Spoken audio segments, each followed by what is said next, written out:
Houthi Yaman serta perlawanan Irak mengumumkan penangguhan serangan mereka terhadap Israel. Hal itu dilakukan sebagai tanggapan atas tercapainya kesepakatan gencatan senjata di Gaza antara Israel dan Hamas.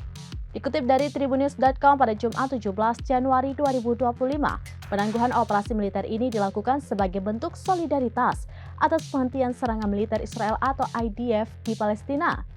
Houthi dan pasukan Irak sepakat untuk memperkuat kelanjutan gencatan senjata di Gaza.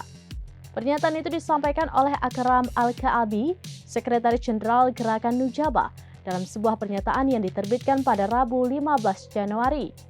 Meski begitu, Houthi dan militan Irak memperingatkan jika IDF melakukan serangan di tengah gencatan, maka kedua kubu itu akan menanggapinya dengan respon keras.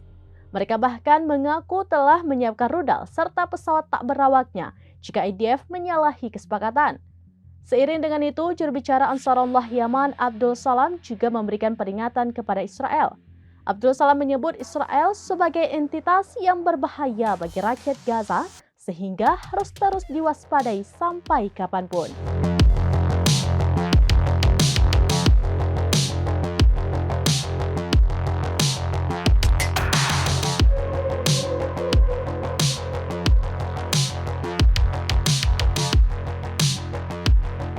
Demikian informasi terkini Syedara Alun. Saksikan terus beragam informasi lainnya. Coba like dan share seluruh akun serambinews.com.